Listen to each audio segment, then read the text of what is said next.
This is a radio broadcast addressed from the League of Nations on the global war effort against the Morgana threat, where we report the recent happenings amongst the major nations contributing to the defense of our united front. I am your speaker, Ammaraglio Maus, but you may refer to me as Commissar, or simply the Speaker, whichever you or your government prefers. We find ourselves in week 4 of October, and the war against the Morgana continues, with this week marking yet another major offensive against them. But this time, and to the surprise of some, an unforeseen amount of cooperation came forth, in which warring nations put aside their differences to focus on the greater threat. First up, news regarding the League of Nations. Officially, no war plan was decided upon this week yet again. However, this was not due to ill temperaments or belligerent parties, but rather members of the League decided to wait and see the outcome of the upcoming battle over the Skagerrak Strait and the Zurich Conference before convening to discuss future plans. In the days leading up to the Zurich Conference, the lone captain commanding an ad hoc international fleet led a mad attack on the massive Morgana force controlling the Skagerrak Strait. The captain's determination, string of previous successes, and relentless publicizing won the support of both the Kriegsmarine and the Royal Navy, and in doing so, won the Battle of the Skagerrak.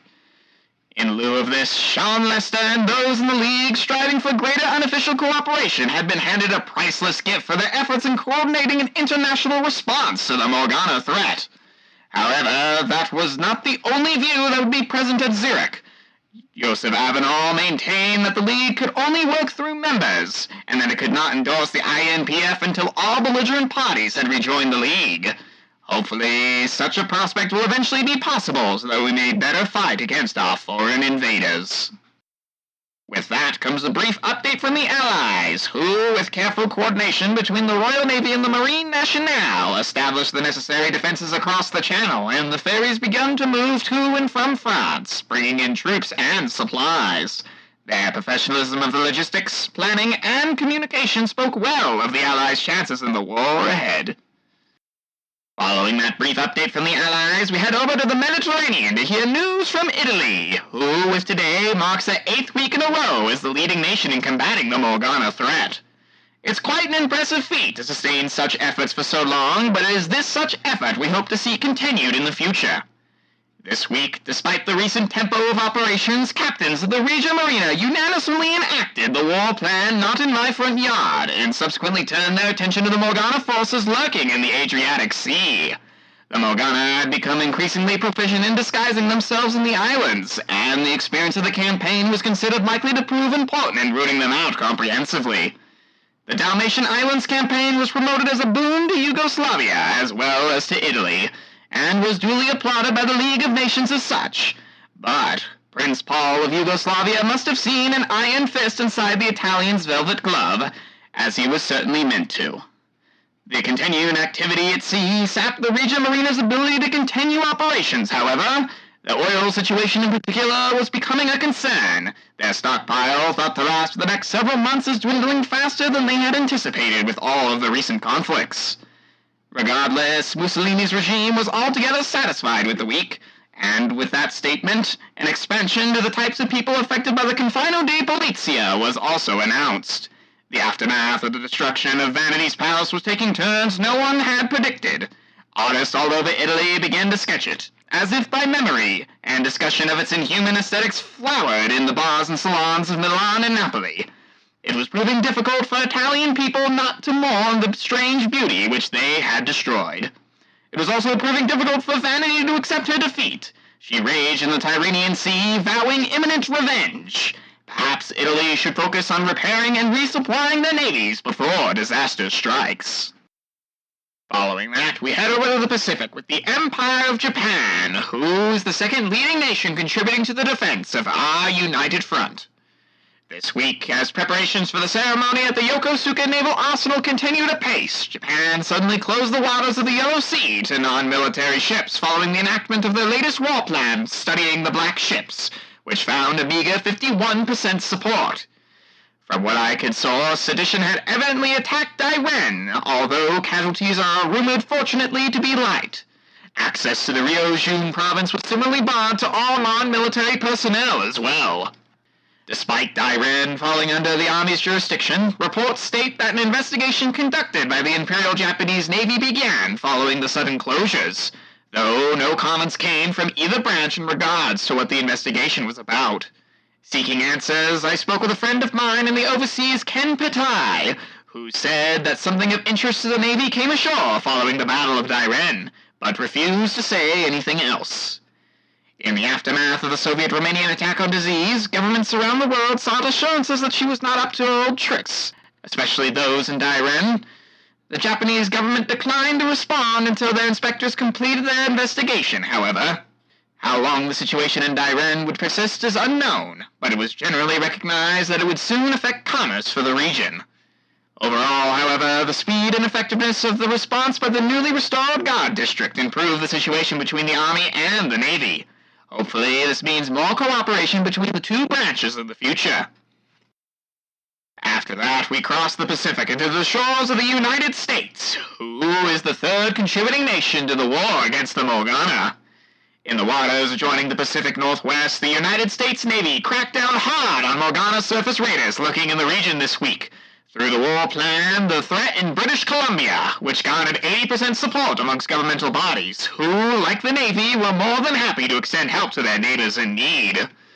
These Morgana raiders, primarily consisting of destroyers, had heretofore escaped to the more southerly patrols by hiding in the Alexander Archipelago, but their perceived shelter wouldn't keep them safe for long. With input from the Belle of Maine, new tactics were tested against Morgana destroyers, and found to be strikingly effective. For the first time in a month, Vancouver was entirely free of the effects of Morgana mist, and the people of Western Canada were clearly grateful. Unfortunately for the Navy, the Morgana cowardice spent the week cavorting along the eastern seaboard, never doing too much damage, never staying still long enough to be much at risk, but constantly proclaiming that American forces were too afraid to secure their own waters. American admirals knew that it was a trap, that she was trying to divert American forces away for some reason. But the emerging wartime censorship was no match for sedition's regular broadcasts all over the East Coast. And although everyone knew that the Morgana broadcasts were lies and couldn't be trusted, there was just enough truth in it to make people angry, and to keep them tuning in. To my American listeners out there, I'd just like to say that there are far better radio programs to tune into. Don't waste your time listening to propaganda you won't agree with. After that, we head across the Atlantic to hear news from the United Kingdom, who is the fourth contributing member to the war against the Morgana threat. As the Marine Nationale took leadership in the Channel, the British Expeditionary Force, under the command of General Lord Gort, tasked with fighting the war against Germany in mainland Europe, traveled from England and Wales to northern France. Within weeks, they would be deployed to join their allies along the Belgian-French border at the Maginot Line. Meanwhile, the King's ships were at sea. This week, Prime Minister Chamberlain announced the enactment of War Plan the League and the Lion, which found 86% support amongst members of Parliament, in which the British Home Fleet answered the call of the captain of the International Fleet, and steamed eastward towards the Morgana fleets massing off Skagerrak on the 24th of October. Although several destroyer squadrons had not yet arrived to join the fleet, including the French 11th out of Dunkirk, they decided to proceed immediately. Reports say that the Royal Navy met the enemy near Stavanger at about 1300, driving the Morgana scouts before them until the Morgana battle line was sighted at about 1500 hours. With Nelson flying equal speed Charlie London, the fleet's broadside thundered all at once at the massed Morgana ships. The British had placed themselves to the northwest of the Morgana fleet, and below them the dead of Jutland watched. At first, the battle was in favor of the British, as the Morgana was so disorganized, and in some cases fighting amongst themselves, that there was only sporadic return fire. However, once the treasons came up, the Morgana fire began to increase at once, and the enemy could not be sunk faster than they arrived into formation. The British home fleet was bloodied as the naval action continued, although fortunately most shells could not penetrate their armor or turned out to be duds. But things might have taken a turn for the worse due to the pure volume of shell fire alone, save for an unexpected source of help.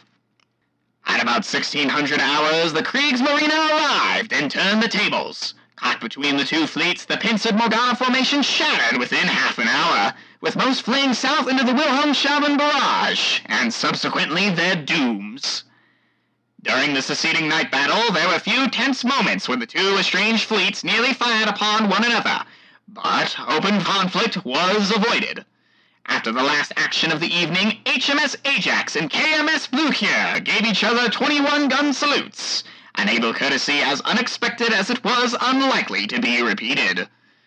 The flyers of HMS Ark Royal were recognized for the successful torpedo strike against the Vanity, which caused her to sheer out of line and into a nearby cowardice that had been hiding behind her. Said cowardice was cut in half by the collision.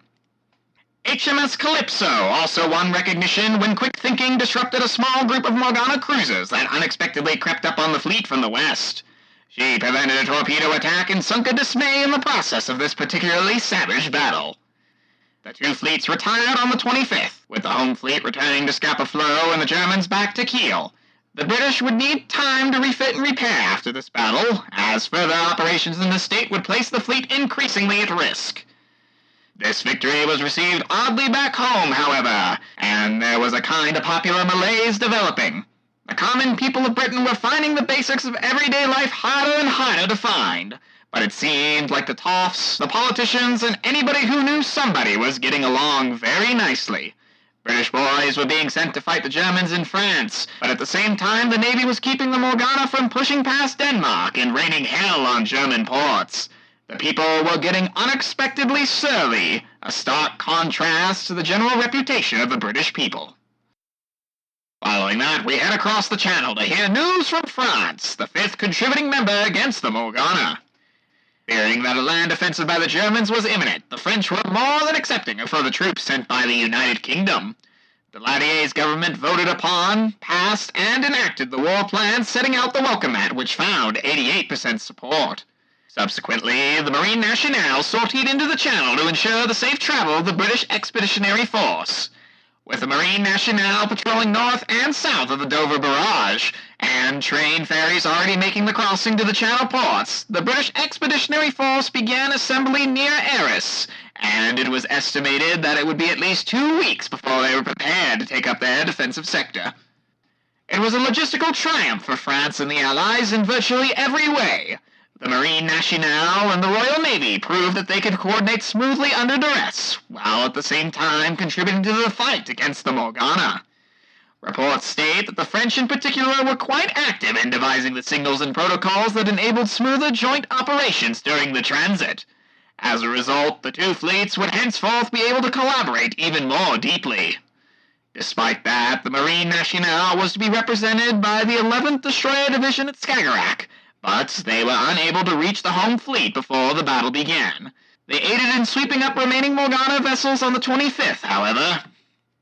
Unfortunately, while the Marine Nationale's eyes were directed to the north, the Morgana active around the Cape Verde Peninsula went unchecked, wreaking havoc on Dakar and pillaging the West African trade lanes. The French have had no comment in regards to this, and estimated casualties from the Morgana attack on Dakar are currently unknown as of this time.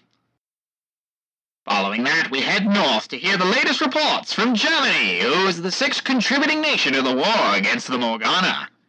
The Kriegsmarine had been driven from the North Sea in the following weeks by the combined Allied fleet, and they were still feeling the bitter effects from it. But when the captain of the improvised international fleet called for assistance against the Morgana swarming into the Skagerrak Strait, the Kriegsmarine knew they had to act. Without or possibly ignoring previous orders from Berlin, captains of the Kriegsmarine took action into their own hands, and with 83% support amongst their own ranks, enacted the war plan Duty Without Gratitude, and as a result the Kriegsmarine responded with all the force they could bring.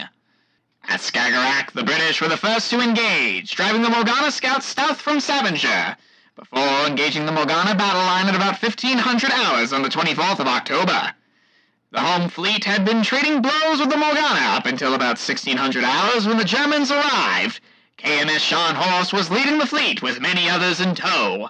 The German surface fleet engaged the Morgana with KMS Scharnhorst firing the first rounds, where she impressively struck and sunk a treason with her first salvo, creating an awe-inspiring fireball on the horizon for all to see. Caught between the two fleets, the Morgana formation shattered within half an hour, and most fled south into the Wilhelmshaven barrage, and subsequently into the waiting arms of the Germans, who duly sent them to the bottom. During the succeeding night battle, there were a few tense moments when the two fleets nearly fired upon one another, with some vexed German captains remembering the blows they had recently received from the Allies. But fortunately, cooler heads prevailed.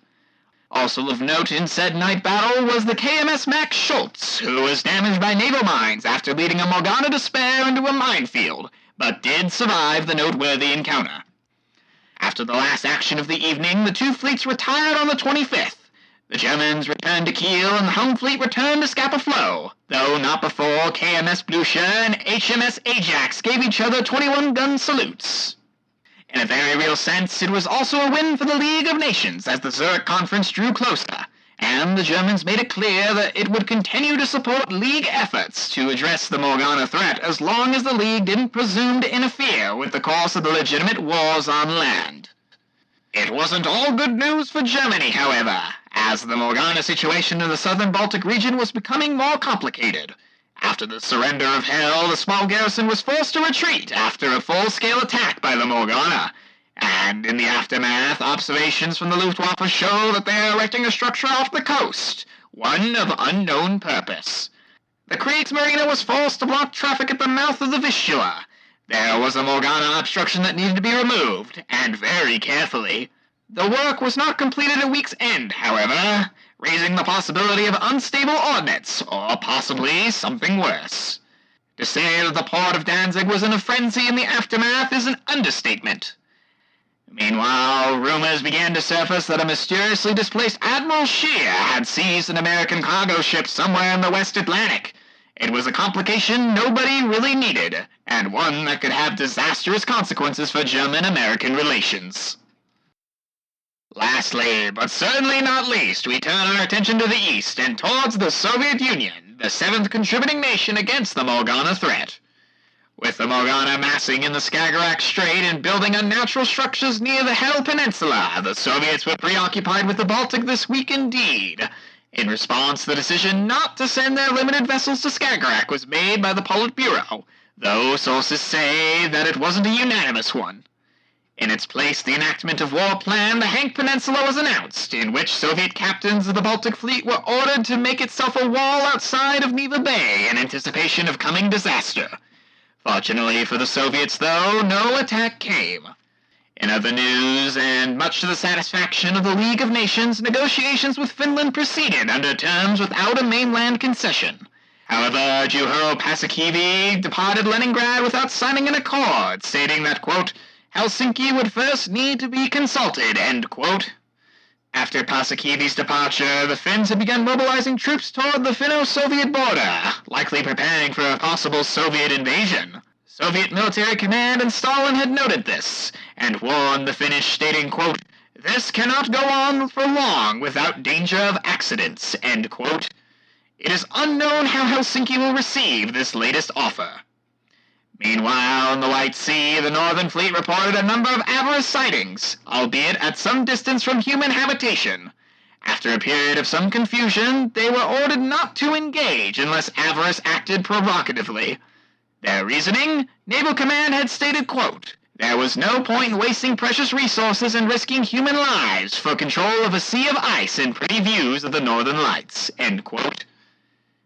And lastly, unrelated to the current events, but possibly to events in the weeks prior, a contingent of NKVD officers arrived at Polyani and began routine reviews with local partcoms of naval personnel. While my friends in the NKVD chose not to elaborate this time when I reached out to them, my gut tells me that there's more than meets the eye with this inspection, and that there's likely something of interest was found after the patriotic defense of Polyani, and that they're searching for it. And with that concludes the League of Nations War Report for Week 4 of October. This week saw a staggering amount of resolve and cooperation from the warring factions, efforts in which I and the League as a whole are very grateful for, and we hope to see that same resolve again in the future. And as a reminder to all captains and citizens alike that this League of Nations broadcast is intended on keeping you informed about the unified war effort against the Morgana, but there is more you can do than just listen. Consider donating some much-needed war bonds to help our boys and girls on the ocean stay afloat so they can finish the job. Doing so will net you prestige among your peers that you captains in particular can utilize to gain more resources, dock and harbor space, and personnel for your own war efforts so that you, too, can continue fighting the good fight in your own way. Thank you for listening, and may you have smooth seas.